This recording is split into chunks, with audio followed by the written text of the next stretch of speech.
Olá, tudo bem? Meu nome é Henrique, estudante de Ciência de Dados e Inteligência Artificial na PUC São Paulo. E aqui eu vou trazer para vocês um pouquinho, uma continuação do nosso último vídeo, mas trazendo uma abordagem muito mais explicativa sobre a inclusão de alguns processos dentro do Docker e levando aquele sistema que a gente criou lá no primeiro vídeo para dentro do Docker e testando alguns sistemas de como a imagem corresponde e como que é o processo de você levar todo esse projeto que a gente fez para um ambiente funcional. Bom, começando aqui com o primeiro exercício, né, um diagnóstico do ambiente atual. Então, aqui só para a gente dar uma aquecida, né, de algumas questões que a gente tem aqui. Primeiro, quais dependências da API não são cobertas por um ambiente virtual? Né? A gente sabe que o Vim só vai isolar os pacotes Python, né? Mas a nossa API tem várias outras dependências que vão ficar de fora, né? Então a versão do Python não vai estar ali, todas as bibliotecas que estão instaladas dentro do meu sistema operacional, né? Se essa biblioteca não estiver instalada no nosso SEO da imagem, o modelo não vai carregar.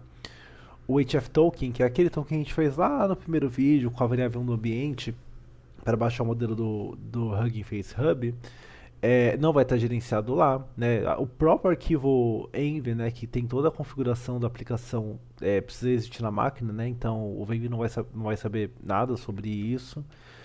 É, o Docker ele já resolve tudo isso de uma vez empacotando sistemas operacionais, variáveis e dependências em uma única unidade reproduzível, né? Então é a partir daí que a gente parte usando o Docker. Outro ponto é que lá na semana 3, quando a gente criou o arquivo env, deu uma falha, né? E quais foram. Tem dois principais problemas que apareceram aqui. Primeiro são os pacotes instalados globalmente na máquina, eles não estavam dentro do requirements text, né? O ambiente limpo, né? O zerado do SO não existia. E por isso a API quebrava, né? Isso nos ensinou a manter, tipo, sem. Você tem que pensar que o requirement text ele sempre tem que ser sua única fonte de verdade sobre as dependências. Você não pode dividir essa função para outros ranchos. Você tem que manter tudo isso dentro do requirements text, ok? Além disso, como eu comentei, né, o HF token ele não sobe dentro da variável do ambiente e isso que estava acontecendo, né, ele não estava sendo exportado como uma variável de ambiente nesse ambiente limpo, então o modelo não conseguia ser baixado direto do Hugging Face Hub, né?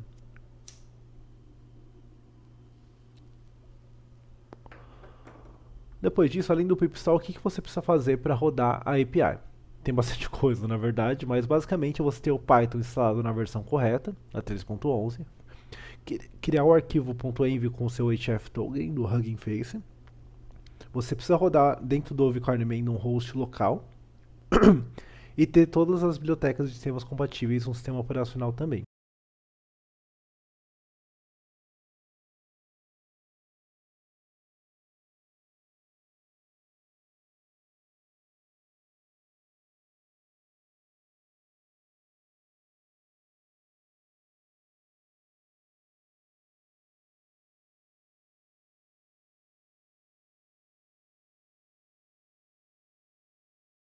O que a gente vai fazer aqui agora? A gente instalou o Docker no meu sistema operacional padrão, executou os comandos de verificação do terminal, é, e sair aí ali uma saída de Hello World, né? Ele descreve exatamente o que acabou de acontecer. Então, o que aconteceu aqui dentro, né? Ele instalou a versão do Docker, a versão 27.3.1. É, e quando a gente fez isso, apareceu a mensagem Unable to find image locally, né? Porque não tinha uma imagem ali, né? Mas vou explicar o que aconteceu. A primeira vez que você faz isso é um comportamento super esperado porque o Docker sempre vai procurar a imagem primeiro dentro do local. Então, esse erro acontecer no começo é um erro completamente esperado, né?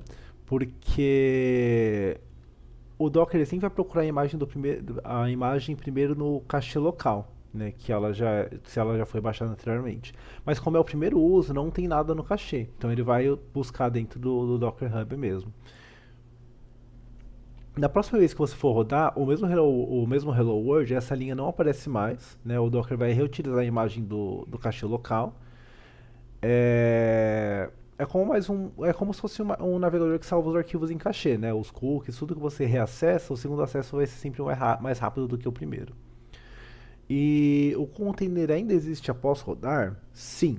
O execute docker ps ele vai encontrar com o status exited, né? Então, containers parados não desaparecem automaticamente, né? Isso é muito útil quando você quer inspecionar o que aconteceu depois que ele encerrou, né? Se você quer voltar ali no log, entender o que aconteceu, para você conseguir remover ele. Aí, se você quer remover automaticamente antes de terminar, você usa o docker run rm hello world, que aí já remove automaticamente. Depois disso, a gente vai executar os comandos de exploração aqui dentro do caderno. E depois de sair, você roda o docker run it.python no bash novamente, tenta acessar o arquivo que eu criou e vamos ver o que aconteceu e por quê, né? O arquivo imptest, como diz a pergunta aqui, ele não existia, né, ele não existia mais dentro do segundo run, e isso é um conceito muito importante porque o Docker ele vai criar um container completamente novo a partir da imagem. Então a imagem ela é imutável. Nada do que você escreve dentro de um container vai alterar a imagem ou vai aparecer dentro de outro container, né? Isso não acontece. Isso é um conceito de efemeridade dentro do container, né? O estado interno do container ele é descartado quando ele é removido e é como uma máquina virtual, né? Ela vai resetar para o estado original dela. Você sempre vai voltar para a imagem inicial. No meu caso, pelo menos, aqui, o sistema do container não era o mesmo do host, tá? Por mais que você rode dentro do Windows ou do macOS, o container mostrou o Debian GNU Linux, que é um Linux, né? Uma das milhares de versões do Linux. E isso é exatamente o ponto central do Docker, né? O container carrega o próprio sistema operacional, independente do que está dentro do host. E é isso que garante que a sua máquina está funcionando, né? Significa que ele vai funcionar em qualquer outra máquina, porque você não está criando alguma coisa dependendo de todos os conceitos dentro do seu sistema operacional original, que foi tudo que a gente fez lá no primeiro vídeo. Ele vai conseguir funcionar em qualquer máquina porque você já está criando ele para ser um sistema ativo ali, né? E o que, que isso implica para dados, né, que a API cria? O Homem Megusa, que é a nossa API que a gente criou, ele usa dados de memória, né? Se vocês lembrarem, sempre que a gente reiniciava a nossa API, os dados que a gente subia sumia, né? Então esse é um comportamento já esperado, né? Os dados somem quando a aplicação reinicia com ou sem o Docker. Então isso é padrão. Mas se lá no futuro eu quiser evoluir essa API, aí sim vai precisar de usar um banco de dados, esses dados eles desapareceriam quando você remover o container. Então aqui e é justamente essa solução que a gente vai ver na parte 2 desse caderno, tá? Agora o que, que a gente vai fazer? A gente vai executar essa sequência aqui com o Nginx.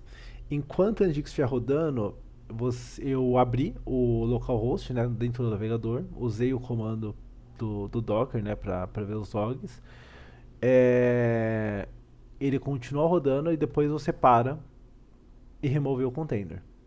Se você repetir essa sequência usando o comando rm, a gente tem alguma diferença, né? Então vamos estudar aqui o que está acontecendo. Com esse comando, o container ainda aparece no docs após o stop? E não, ele foi removido automaticamente, né? Esse comando ele é um atalho útil para containers de uso único, né? Então você não vai precisar voltar ali e inspecionar o Docker. Quando você vai usar ele, né? Qualquer container temporário, né? Eu vou rodar um script de migração. Eu vou só fazer um teste pontual ali. Eu quero ver rapidinho o que está acontecendo dentro da imagem. Né? Em desenvolvimento, isso ajuda muito porque você não vai ter dezenas de containers ali parados, ocupando espaço no disco. Vai ser um uso único. Ele atendeu o propósito para que ele existe? Ele já não é mais necessário, né? E quando não faz sentido você usar esse comando? Cara, sempre que você precisar debugar, você não vai usar isso, porque você vai perder o log, você não vai ver o que aconteceu, né? Você não vai conseguir ver ali os IDs do que aconteceu. Para você ter a chance de investigar e tudo mais, aí você não usa esse comando, tá bem? Agora a gente vai executar, quando a gente executa essa sequência aqui com o Docker, quantos processos o PSAUX mostrou? Muito ou pouco? No nosso caso foi pouco, né? Tipicamente de 3 a 5 processos. O Nginx com seus workers e o Bash, que a gente abriu no Exe, Dentro do sistema operacional do host, o PSL mostra dezenas de centenas de processos rodando em paralelo, né? Isso reflete o isolamento do container. Ele enxerga apenas os seus próprios processos, não só os do host ou de outros containers, né? O exit matou o container ou só saiu do exe? Aqui nesse caso, ele só saiu do exe. A gente tem que pensar que quando a gente faz isso, é como se fosse um processo paralelo. Eu não quero rodar o processo todo, eu vou rodar só essa parte aqui. Quando eu der o exit, essa função vai sumir, mas o container em si ainda vai continuar usando. E quando que a gente pode usar isso, né? É muito útil para quando você vai fazer um diagnóstico, você não quer parar todo o sistema que está em produção, você cria essa, entre aspas, simulação. Quando você quer, por exemplo, ver se o token do Hugging Face chegou corretamente dentro do container, se você quer inspecionar as variáveis do ambiente com o env, ou verificar se um arquivo ou configuração foi copiado para o lugar certo. Então, sempre que você quer fazer esses testes assim, o ideal é você usar o Docker exec, tá bem? Ok, agora a gente rodou o Docker do systemdf, no system prune e depois no df novamente para a gente fazer ali uma comparação, né? Então, espaço antes do prune, né? O que foi removido nessa parte aqui? Então, o Docker sem o System Prune, ele remove três coisas. Todos os containers parados, que estão com status de exit, né? Redes não utilizadas por nenhum container ativo e o cache de build de referência, sem as camadas dangling. Ele não remove imagens com tag, então o Python 3.11 Slim que a gente tem ali, essas continuam disponíveis para a próxima build. O que pode ser perigoso do Docker System Prune Ifin App em máquina de CI? Cara, o "-a", ele vai além de remover, ele vai além, né? Ele remove também a imagem com tags que não tem. Então cada build começaria do zero. Na semana 3, para a gente preservar o cachê do Hugging Face, tem o mesmo princípio aqui, né? Você vai destruir o cachê que tem um custo real de tempo, né? Então você só vai perder efetividade aqui dentro. Aqui para o exercício 9, a gente criou o arquivo Docfile na raiz do projeto do Amigo Me Gusta e eu adaptei para essa referência aqui de cima, né? Fiz o build e agora a gente vai fazer meio que um checkpoint de falha esperada, de porta não mapeada, né? Então o que acontece quando eu tento usar o localhost 800 sem o ifmp, sem o comando? Ele dá connection refuse, né? O curl retornou, ele dá como fail to locate host na porta que a gente colocou. Ele rodava normalmente quando o Vcore ainda está no ar, mas não tem nenhuma requisição do host conseguir chegar até ele, né? O container tem sua própria interface de rede isolada do host. A porta 800 existia dentro do container, mas ela não estava conectada em nenhuma porta do host. É como ter um servidor em uma sala fechada, assim, sem nenhuma janela, você está isolado ali dentro, né? E depois também continua não funcionando, né? E por que não funcionou com o container rodando? Porque a rede do container é isolada por padrão. O mapeamento de porta, o ifmp, é o que cria essa janela para usar a porta, né? Então a gente usaria o ifmp informa qual que é a porta que a gente vai utilizar. Então você está dizendo para onde o Docker tem que redirecionar o tráfego que chega na porta 800 do host para a porta 800, desculpa, na porta 8000 do container. Sem essa instrução explícita, o container fica completamente isolado, né? Depois a falha esperada B, né? Antes de continuar, eu editei temporariamente o CMD do meu Dockerfile para remover o host 000, mas para fim de observação, né? E o que acontece quando a gente faz isso? A situação aqui foi completamente diferente da falha anterior, porque dessa vez a porta estava mapeada, mas as requisições ainda não chegavam. O curl acabava retornando como connection refused, né? A conexão trava em timeout. O UVcorn ele sobe. E quando a gente olha os logs, ele mostra, né, em qual ele está tentando rodar. E isso revela que o problema é que ele estava executando nessa porta que a gente não configurou, né, que é essa 127.0.0.1, sendo que a gente tem que usar dentro da host 0.0.0, né. E aqui não é o suficiente você mapear a porta, porque a porta é só para onde você redireciona o tráfego, né. Você precisa ter um endereço dentro do container, porque senão ele não vai ser a mesma interface de rede que é conectada ao host, por isso não vai funcionar. E é uma distinção muito sutil, mas muito importante, né? Porque essa porta que ele tentou puxar só aceita conexões que venham de mim mesmo. Já a 000, ela aceita conexões de qualquer interface de rede, incluindo a virtual, que é o que a gente está fazendo aqui, que o Docker usa para conectar o container do host. Por isso a 000 ela é obrigatória, tá? Depois, você restaurando o CMD, colocando o host de volta, né? A gente consegue ver que tudo funciona, né? Então a build sobe, a porta sobe, ele tem a saída esperada ali, que é ele de pratos em JSON, a informação do restaurante e tudo mais. E tudo isso acaba funcionando muito bem. Para o exercício 9.2, a gente rodou esses dois experimentos aqui e a gente tem algumas observações ali para observar, né? Quando a gente faz o primeiro experimento, alterando o MemPy, o step de 1 a 4, eles usaram cached, né? O Docker reusou tudo até copy. Então o pipinstall não reexecutou, né? Porque o requirements não teve nenhuma alteração. E o build terminou assim em poucos segundos, né? E essa é a razão de separar o copy requirements text antes do copy. Porque as mudanças no código da aplicação não forçam uma reinstalação completa de dependências, né? No dia de desenvolvimento, isso faz muita diferença, assim, porque as builds eles vão rodar assim em segundos, em vez de você ter que esperar minutos ali para ele fazer todo esse processo de novo, né?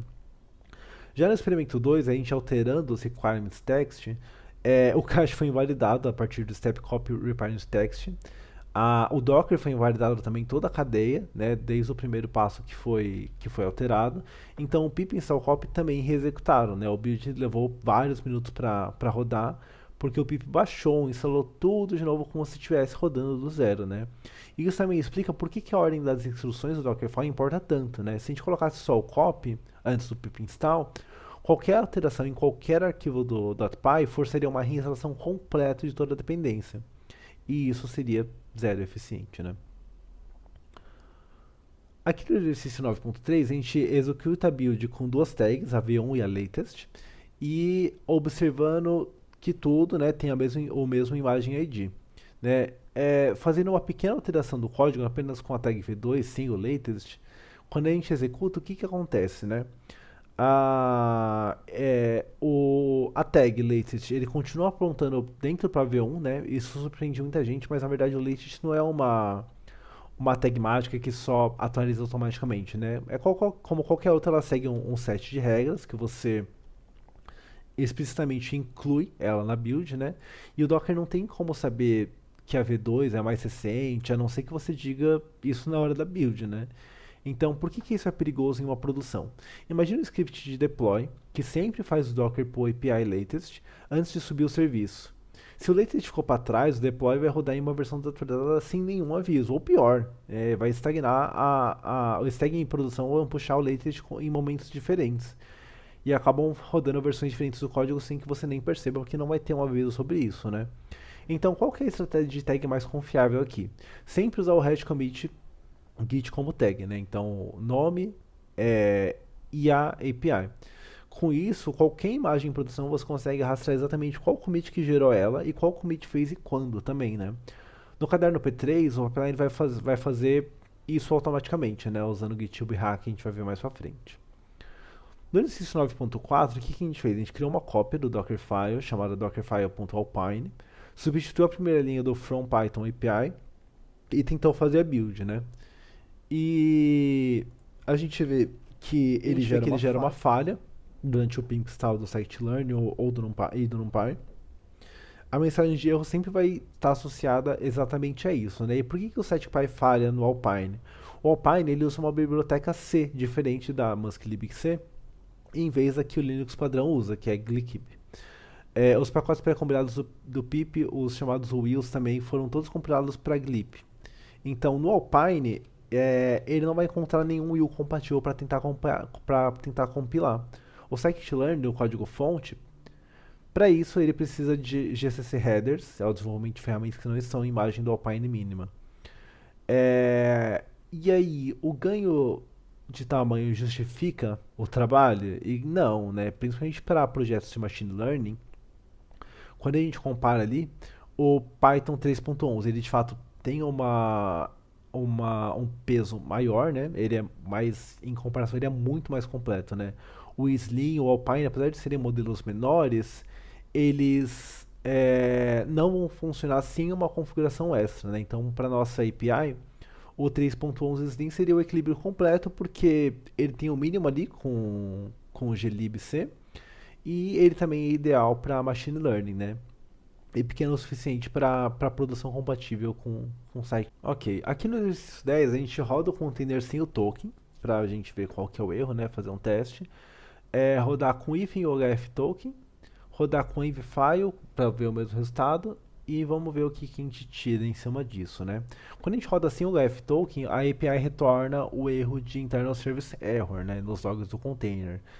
E aparecer algo como Hugging Face Hub, Repository Not Found. E o que acontece por baixo, né? Quando o endpoint do ML Predict é chamado pela primeira vez, a função load model tenta baixar o model.pkl do Hugging Face com o HF Hub Face Download sem o token.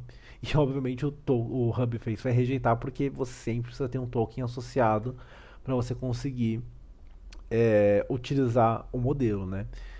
E lá na primeira parte a gente fez um teste para entender se o erro que acontecia no CI sem o secret, né? E aqui o ponto de falha é um pouco diferente, né? No CI da semana 3 a gente colocou o assert antes de qualquer chamada do hub, né? Que não é configurado. Então o erro era detectado cedo com uma mensagem clara. Aqui ele já traz mais um erro silencioso, né? E por que o env nunca deve ser comitado no GitHub? O env ele contém o ftoken, que é uma credencial de acesso ao hub, né? Se esse arquivo fosse entrar no repositório público, qualquer pessoa no mundo poderia usar o token para acessar, modificar ou apagar o modelo publicado na conta. Então, uma boa prática é sempre comitar um env example com o nome das variáveis sem valores e manter o env real apenas localmente e como secret no GitHub também. É bem importante. Para o exercício 10.2, a gente vai executar essa sequência aqui completa e criar registros que destruam o container, né? Subir um novo com o mesmo volume e verificar se os dados são persistentes. Por fim, eles persistiram? Sim, né? E esse é o ponto central dos volumes, né? O volume existe de forma completamente independente do ciclo de vida do container. Quando fizemos docrm, o container foi destruído, mas o Docker ele manteve o volume intacto no seu armazenamento interno. É como a diferença entre um arquivo salvo na RAM, né, que some ao desligar, e um arquivo salvo no HD que persiste. O sistema de arquivos de container com a RAM, ele é efêmero, né? O volume é mais associado ao HD porque ele vai estar registrado ali dentro da máquina. E aqui o que acontece quando a gente não põe o comando V, né? Os dados eles ficam no sistema de arquivos interno do container. E ao fazer o docrm, esses dados seriam apagados, como a gente já comentou anteriormente. O volume aparece mesmo sem o container rodando? Sim, o volume continua aparecendo sem o container rodando, principalmente porque ele está atrelado, né? E os volumes eles são cidadãos de primeira classe do Docker, assim, eles existem independentemente de qualquer container. E de novo, né, o que acontece com o volume RM, né, eles são apagados permanentemente, como a gente já trouxe aqui em alguns exercícios anteriores. No 10.3 a gente vai subir a API com bind mount, usando o reload. A gente alterou a mesma rota, alterou a mensagem da rota barra no MemPy, salvou e para a gente conseguir observar ali dentro dos logs do Uvicorn o que acontecia quando recarregava, né? Então, o Uvicorn ele recarregou automaticamente depois da mudança sim, com o reload, mount configurados, e ele detecta que tiveram algumas alterações. Então, ele vai trazer ali que teve o nosso main.py, ele teve uma alteração. Então, ele vai falar que ele subiu, mas que teve uma mudança ali, sem precisar parar o container ou rebuildar a imagem ou qualquer um tipo de coisa, né? Então, a gente não tem esse trabalho. Mas aqui, por que o bind não substitui o copy, né, no Dockerfile? Porque o bind mount ele depende do diretório local existente na máquina. Então, a imagem construída com o bind não contém o código mais recente, né, tem só o que estava lá no momento da build. Então, quando você entrega a imagem para outro ambiente, ele vai dar que não existe dentro do diretório local, né, e o copy é justamente o que garante isso. Então, se a gente for resumir, o bind mount é para desenvolvimento, velocidade, e o copy é sempre para produção, reprodutibilidade, tá? Então, no exercício 10.4, Aqui a gente executa o Docker Volume ls e o Docker Volume expect da Bela Dados. E o que, que a gente tem em cima disso, né? Qual que é o mount point do volume, né? De onde que ele sai então? É... No Linux ele traz esse caminho aqui, enquanto no Windows ou no macOS é um caminho interno, a virtual machine do Docker Desktop, e ele não é acessível diretamente pelo sistema de arquivos do host, né? E como que a gente acessa os dados para backup? A forma mais portável é via um container auxiliar, né? Com esse comando aqui, isso cria um Alpine temporário, monta o volume e comprime tudo para um local do arquivo host e funciona em qualquer sistema operacional.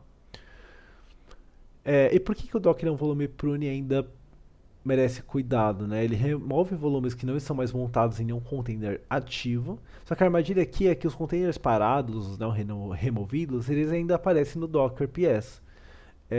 Mas o volume prune não vai considerar eles porque eles são não utilizados, né? Então na prática você pode perder um banco de dados de um container que estava parado ali e você só esqueceu de remover sem nenhum aviso do sistema.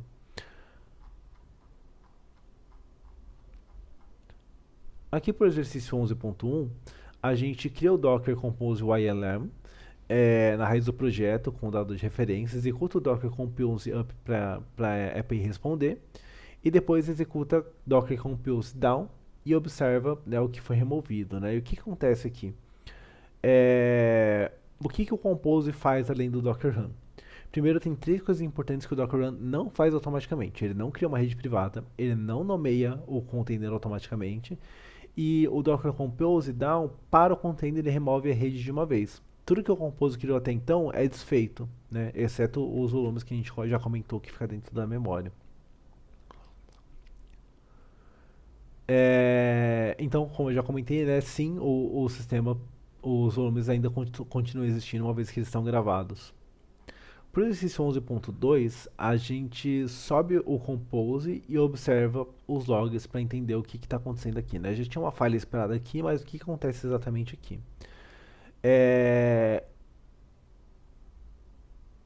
O nosso projeto ele não usa um banco de dados, né? Todo dado que a gente está usando aí é um dado em memória. Mas por que, que essa etapa aqui é muito importante, né? Para caso o seu projeto evolua para usar banco de dados no futuro, né? O típico de usar localhost em vez do nome do serviço seria que vai dar o connection refused at server local at local port 5432. E a causa é uma confusão muito comum. Dentro de um container, localhost não é o host, né? Não é o meu computador, não é nenhum outro container. Ele ali está dentro da API e ele é o próprio container da API, né? O banco está em outro container acessível pelo nome do serviço. E o Compose ele cria um DNS interno. Então o nome de cada serviço no IML ele vira um hostname que resolve para IP o respectivo container. Então a string de conexão necessária seria essa daqui. Para o exercício 11.3, a gente cria aqui o arquivo nginx.conf na raiz do projeto, atualiza o Docker Compose YML, né, adicionando o serviço nginx, removendo os ports da API, e sobe o Compose conforme a API solicita, né? E o que acontece quando a gente faz isso, né? A API responde o curl dentro do localhost, ele retorna o JSON da API sem precisar especificar a porta. E isso acontece porque o Nginx ele está exposto na porta 80, né? Então ele faz o proxy reverso para a API internamente. E isso causa como que a porta 8000 fica inacessível diretamente, né? Porque ele traz ali o connection refused, e isso é intencional e é importante até no ponto de vista de segurança, porque a API não está exposta diretamente, né? O Nginx é o único ponto de entrada público para todo o tráfego vai sempre passar por ele, né? E por que o proxy pass da API 8000 funciona? Porque o Compose ele cria um servidor DNS interno para a rede de serviços, então o Nginx e a API estão na mesma rede do Compose, então o Nginx consegue rotear o tráfego para a API sem problema nenhum também. No exercício 11.4, a gente vai adicionar o Health Check ao serviço de DB e configurar ali o Depends para guardar a informação do banco estar saudável ou não. Né? Lembrando que aqui, né, a gente utilizou dados em memória, mas o health check é muito relevante para projetos com banco, né? Porque você sempre precisa saber como é que ele tá, você precisa definir um teste, é como se tivesse KPIs ali para acompanhar o processo da sua API e saber que ela está rodando de forma saudável e não está tendo nenhum erro inesperado. Pro exercício 12.1, o que a gente fez aqui? A gente tem o tamanho atual da imagem, né? A gente cria o Docker Ignore com esse template aqui, e a gente adapta ele ao projeto e rebuilda de novo para comparar o tamanho, né? E o que acontece depois? A diferença é modesta, né? São dezenas de megabytes, não são centenas. É... E por que ele muda tão pouco assim, né? Porque o que realmente pesa na imagem são os pacotes instalados pelo pip, né? O código Python da aplicação, né? As linhas ali são alguns kbytes só. E aqui o que a gente tem de arquivo removido, né? Eles não aparecem o PyCache, os testes, o PyTest.inicial também, o IPIMB, o model PKL também não aparece. Já na V2, nenhuma imagem, nenhum arquivo existente, né? Nenhum arquivo mais existente dentro da imagem, né? Nada volta. E esse, assim, é o benefício mais importante do Docker Ignore, né? Segurança, né? Se a imagem vazar ou foi inspecionada por alguém, o HF Token não vai estar lá, pelo menos, né? Informações sensíveis nunca devem ser embutidas em imagens de container, tá? Para o exercício 12.2, o que a gente vai fazer, então? A gente vai é, adicionar a criação do Dockerfile após o copy, rebuildar e verificar o que roda como app user, né? Então, a API ela continua funcionando e ela garante que todo usuário tem acesso à aplicação, ela sobe normalmente. Mas por que o user tem que vir após o pip install, né? O pip install ele precisa escrever dentro dos site packages do Python, que é uma pasta de sistema de permissões do root, e se a gente colocasse o user, app user antes do pip install, a gente veria o erro de permissão negada, né? Porque primeiro você precisa buildar. Então, sempre a ordem vai ser você instalar os pacotes, copiar o código, criar o usuário sem privilégios, dar um tchau para transferir os arquivos para o novo usuário e o user para trocar o usuário sem privilégios e o CMD vai rodar como app user. Para o exercício 12.3, a gente anotou o tamanho da. A gente quer ali comparar então se atualizando o Dockerfile usando uma multi-usage build para ver, né, se os tamanhos, se a API vai continuar funcionando aqui dentro dessa V3.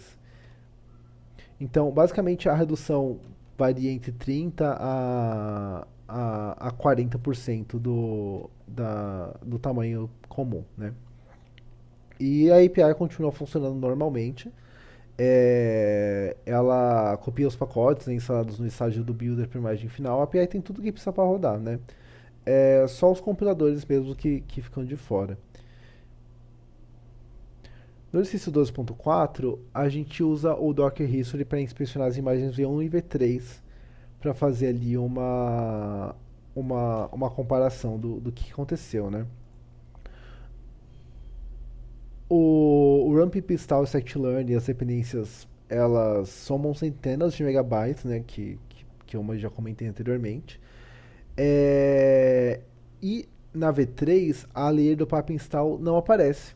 Porque o multistage, o Docker History, ele mostra apenas as layers da imagem final. O Stage Builder foi completamente descartado, né? Ele só de fato está ali para construir e depois deixar usável só. E a maior layer da V3 é o copy, né? Onde os pacotes foram instalados. Aqui só algumas validações de segurança, né? Então tem três razões práticas para você usar o token de acesso ao invés de uma senha, né? O escopo é muito limitado, né? O token só tem permissão que você definiu. Você consegue revogar a qualquer momento o token se ele vazar e você consegue também rastrear a utilização dele, né? Então o que você faz exatamente se o token vazar, né? Você tem que revogar ele, assim que você ficar sabendo, gerar um novo token com o mesmo escopo, atualizar o secret Docker Password no GitHub e também verificar os logs de acesso para você sempre ter noção se está acontecendo ali uma atividade suspeita. Aqui no exercício 13.2 a gente executou a sequência completa, né, de login e build com a tag. E o que acontece? O push ele leva entre 5 a 15 minutos para acontecer na primeira vez. E todas as layers precisam ser enviadas, né? Do Python, scikit-learn e tudo mais. E o segundo push é muito mais rápido, porque como a gente já comentou, a, a maioria dos layers, o Docker Hub ele funciona como caixa local, né? Ele não guarda layers pelo seu hash para usar na segunda vez. Então, quando uma layer não mudou, o Hub Response layer já existe. Então, ele já está ali. Então, por isso que o segundo push é sempre muito mais rápido. No exercício 13.3, o que a gente vai fazer agora? A gente abre o GitHub no editor, a gente adiciona o job Docker, conforme a referência acima, atualiza os needs, atualiza a linha de resumo do relatório para colocar o URL na imagem, faz um commit push pelo Brain e a gente acompanha ali o pipeline do GitHub Actions. E os quatro aparecem agora na ordem já de qualidade, integração, Docker e relatório. O job Docker ele só executa em push para main, em PRS e aparece como skipped porque a condição if não é satisfeita, né? Então esse comportamento é intencional. Não publicamos imagens de branches, o que ainda não foram revisadas ou aprovadas, né? O job Docker ele passa depois que a gente inclui ali o Docker username e o Docker password, e a imagem ela aparece dentro do tag commit na aba Docker. E também o latest, porque essa combinação é importante porque o SH ele garante rastreabilidade, né? Então o latest garante conveniência para quem quer sempre ter ali a versão mais atual. Por fim, no exercício 13.4, a gente vai pegar o SH do commit mais recente de GitHub Actions, fazer a pull da imagem publicada pelo pipeline e rodar para entender se as rotas estão rodando corretamente, né? Então aqui a gente tem sim que a imagem publicada funciona igual à local, né? Porque tem a mesma API, os mesmos endpoints, o mesmo comportamento quando a gente acessa ali pelo localhost. E o que garante que elas são equivalentes? Né? O CI e o seu Action Checkout V4, que baixa exatamente o commit que foi feito push, o Dockerfile Requirements são o mesmo repositório, né? E o final é idêntico localmente, a única diferença são os metadados internos como timestamps, né? E como que você usa o SH para rastrear o código? O SH ele é a ponte entre imagem e produção do código que gerou. Então você consegue sempre ver mudanças daquele commit, voltar para algum estado exato, ou até mesmo ver no navegador a ponte que ele faz.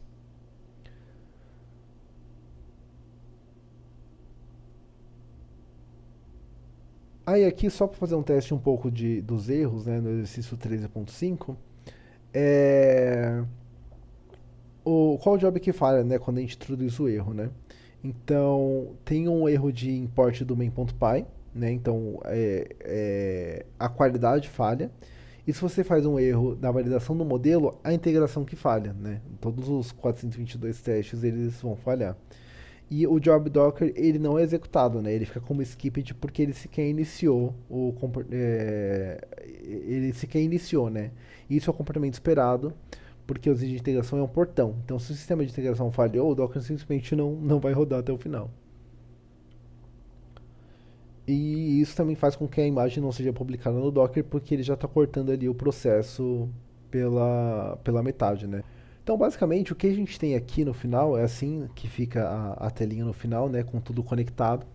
O que a gente pode tirar daqui é que todos esses testes que a gente fez de erro, de entender o que estava funcionando ou não, e até mesmo você cometer uns erros próprios assim para fazer o teste, é uma coisa muito forte assim dentro de toda a carreira de ciência de dados, de desenvolvimento, porque você precisa sempre estar atento a problemas que podem surgir e como você pode resolver e prever eles, né? Você pode ver que muitos dos erros que a gente comentou aqui, se você não faz um tratamento robusto desde o começo da criação do seu processo, tem erros que assim vão existir para sempre. Você pode estar rodando ali um dado completamente errado. Só que se você não tem nada para te dar um feedback sobre esse erro, vai ser um erro silencioso, né? Que é o pior que pode existir dentro da nossa carreira. Então, por isso que é sempre muito importante, dentro de todo o processo de escopo, você sempre pensar em como você pode criar guardrails para você conseguir proteger o seu processo. Eu espero que esse vídeo tenha sido informativo para você e até uma próxima.